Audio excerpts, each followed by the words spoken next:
पाकिस्तान प्रायोजित आतंकवाद पर नरेंद्र मोदी सरकार के प्रहार का आरंभ है प्रचंड। जिस तरह से भारत ने पाकिस्तान में मुरीद के हो या बहावलपुर, सियालकोट हो या पाक अधिकृत जम्मू और कश्मीर, आतंक के 9 ठिकानों और गढ़ों पर जो प्रहार किया, उसमें जो 5 बड़े आतंकवादी मारे गए हैं लश्कर-ए-तैयबा और जैश-ए-मोहम्मद के, आज तक के पास वो पूरी लिस्ट है जिसमें लश्कर और जैश के बड़े आतंकी मारे गए। 7 मई के ऑपरेशन सिंदूर में जो टॉप 5 आतंकी ढेर हुए, आज तक के पास वो पूरी सूची है जिसमें कंदहार हाईजैक कांड का आतंकवादी और सरगना जो उसमें शामिल था उसका नाम भी शामिल है। और अब आपको पता चलेगा कि आखिर क्यों उन आतंकवादियों की मौत पर पाकिस्तान रो रहा है, कि एक पाकिस्तान आर्मी के लेफ्टिनेंट जनरल कंधा दे रहे हैं, पाकिस्तान आर्मी चीफ ताबूत पर फूल चढ़वा रहे हैं अपने नाम का, और मरियम नवाज जो मुख्यमंत्री है पाकिस्तान के पंजाब सूबे की। देखिए ये पूरी लिस्ट आपके पास आज तक पर है, एक्सक्लूसिव। मुदस्सर खादियान, खास मुदस्सर एलियस अबू जुंदाल, लश्कर-ए-तैयबा का इंचार्ज, मरकज-ए-तैयबा मुरीद के गार्ड ऑफ ऑनर मिला था इस आतंकवादी को।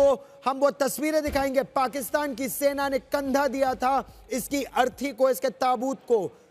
इसके अलावा इंस्पेक्टर जनरल पंजाब पुलिस वहां पर मौजूद थे जब इसका नमाज जनाजा पढ़ा जा रहा था। हाफिज मोहम्मद जमील, जैश मोहम्मद सबसे बड़ा भाई आतंक के मौलाना मसूद अजहर का ये इंचार्ज था। मरकज सुभान अल्लाह बहावलपुर का और मेरे सहयोगी अरविंद ओझा पूरी जानकारी के साथ हमारे साथ जुड़ रहे हैं। आतंक पर प्रचंड प्रहार ऑपरेशन सिंदूर के तहत पूरी सूची आपके पास है अरविंद, विस्तार से एक एक आतंकवादी का नाम और उसकी भूमिका, और क्यों पाकिस्तान आज रो रहा है, विस्तार से बताइए। पाकिस्तान न सिर्फ रो रहा है गौरव, बल्कि झूठा भी पाकिस्तान है। और भारत की इस ऑपरेशन ने कहीं न कहीं पूरी तरह से पाकिस्तान को इंटरनेशनल फोरम पर एक्सपोज कर दिया है, क्योंकि जो ऑपरेशन सिंदूर चलाया गया था उसमें कई खूंखार आतंकवादी मारे गए थे, लेकिन 3 दिनों की बारीकी से इन्वेस्टिगेशन के बाद जो हमारी एजेंसियों ने पड़ताल की है उसमें 5 ऐसे बड़े नाम हैं, ऐसे बड़े आतंकी हैं लश्कर-ए-तोयबा और जैश-ए-मोहम्मद के, जिनको हमले में मार गिराया गया है। और बड़ी बात यह है कि आपको याद होगा गौरव, आपने देखी होगी अभी हाल फिलहाल में तस्वीरें कि किस तरीके से एक special designated terrorist Abdul Rauf वो खड़ा है और पीछे लाइन लगाकर पाक आर्मी के लोग खड़े हैं, उसमें लेफ्टिनेंट जनरल एक पाक आर्मी का वो भी खड़ा है और आंसू बहा रहे हैं। वो आतंकी कौन था, वो जनाजा किसका था? वो जनाजा था मुदस्सिर उर्फ अबू जुंदाल का, जो मरकज-ए-तोयबा मुरीदके में, जहां पर 26/11 की प्लानिंग हुई थी, उस मुरीदके में कसाब ने वहीं पर ट्रेनिंग ली थी, उसी मरकज-ए-तोयबा में मौजूद था। और वहीं पर जब हमला हुआ और मरकज-ए-तोयबा हाफिज सईद का ठिकाना जब उड़ा तो मुदस्सिर जो एक डेजिग्नेटेड टेररिस्ट था वो मारा गया। और उसके जनाजे में, उस आतंकी के जनाजे में पाक आर्मी के लोग आंसू बहा रहे थे। दूसरी जो बड़ी कामयाबी है, जो कांधार प्लेन हाईजैक हुआ था उसमें जो एक आतंकी शामिल था वो भी हमले में मार गिराया गया। तो ये अपने आप में बड़ी खबर है। मसूद अजहर का वो भाई था, रिश्तेदार था, उसको भी हमले में मार गिराया गया। तो एक एक आप रहिए मेरे साथ, आपने बहुत बड़ी बात बताई और मैं चाहता हूं कि हमारे दर्शक वो तस्वीर एक बार फुल फ्रेम देखें, क्योंकि दुनिया में ये नजारा कहीं नहीं देखा गया होगा कि एक आतंकवादी मर जाता है तो पाकिस्तान की आर्मी का एक लेफ्टिनेंट जनरल, यही है वो आतंकवादी जिसके लिए नमाजे जनाजा में पाकिस्तान की आर्मी लाव लश्कर के साथ उसके ताबूत को कंधा देने के लिए पहुंचती है। कंधा अगर दिया जाता है तो वो पाकिस्तान की पंजाब सूबे की जो मुख्यमंत्री हैं वो अपने नाम का वहां पर वो रीत पहुंचवाती हैं, और इन आतंकवादियों के नमाज जनाजा में पाकिस्तान की सेना पहुंचती है। ये दुनिया में कोई नहीं समझ सकता। वो तस्वीर मैं अपने चाहता हूं कि वो तस्वीर दिखाइए कि पाकिस्तान की सेना वहां मौजूद है, नमाज जनाजा में फातिहा पढ़ा जा रहा है जब एक आतंकवादी को दफनाया जा रहा था।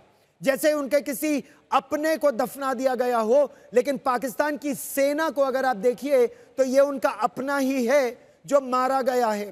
पाकिस्तान की सेना का एक सिपाही है, ये माना आतंकवादी है, लेकिन ये आसिम मुनीर का अपना सगा है। ये देखिए, ये तस्वीर जरा गौर से देखिए, वर्दी पहने, मैरून बेरे लगाए, ये देखिए पाकिस्तान के राष्ट्रपति के नाम पर वहां पर रीत आती है, पाकिस्तान के आर्मी चीफ के नाम की रीत वहां पर पुष्प चक्र लगाया जाता है।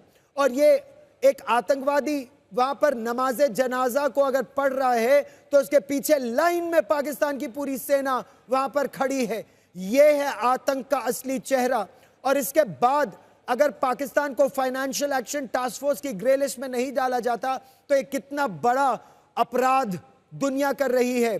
एक बार फिर आपको अरविंद ओझा के पास लिए जाता हूं। अरविंद, ये देखिए, इसको विस्तार से बताइए इन तस्वीरों को।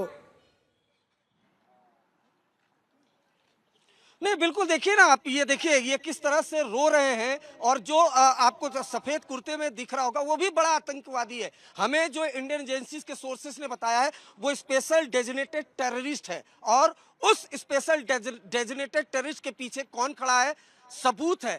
पाकिस्तान आर्मी के लोग, पाकिस्तान आर्मी का एक लेफ्टिनेंट जनरल, और उनके साथ आगे खड़ा है कौन, स्पेशल डेजिग्नेटेड टेररिस्ट लश्कर तोयबा का। और उसके सामने जो ताबूत है, जिस ताबूत में एक आतंकवादी की लाश पड़ी है, वो आतंकवादी मरकज तोयबा जो मुरीदके में मौजूद है, हाफिज सईद का सबसे बड़ा ठिकाना, उसी मुरीदके से 26/11 हमले की प्लानिंग की गई। कसाब समेत 10 आतंकवादी जो मुंबई में आए थे उनको इंटेलिजेंस की ट्रेनिंग दी गई उस मरकज तोयबा में जहां डेविड हेडली मौजूद था। वहीं पर जब ये आतंकवादी मारा गया, जब हमारी सेनाओं ने वहां पर अटैक किया और उसको मारा गया, तो किस तरीके से उस आतंकी के जनाजे में रो रहे हैं पाक आर्मी के लोग। और रो रहा है कि और ये पूरी सूची मंजीत नेगी भी हमारे साथ जुड़ रहे हैं। रहिए मेरे साथ मंजीत नेगी हमारे साथ जुड़ रहे हैं। मंजीत, जिस तरह से इंटेलिजेंस एजेंसीज के पास ये पूरी सूची पहुंची है, पाकिस्तान बेनकाब है इस समय। पाकिस्तान की आर्मी और आतंक का जो चोली दामन का साथ है, ये समय दुनिया के सामने है।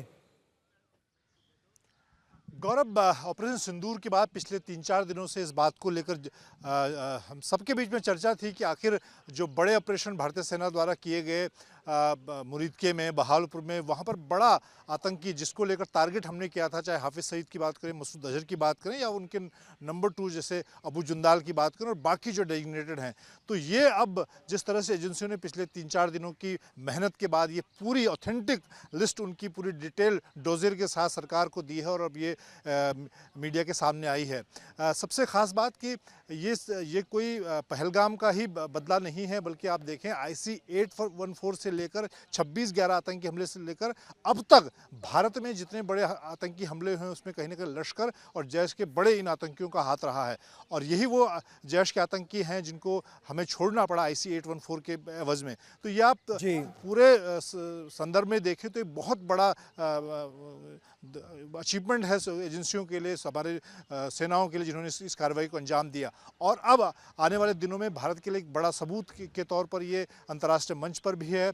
और अब कोई इस बात को लेकर भी सवाल नहीं उठा सकता देश के अंदर या देश के बाहर कि भारत ने जो आतंकियों के खिलाफ बड़ा ऑपरेशन लॉन्च किया उसमें आखिरकार सफलता किस तरह से मिली।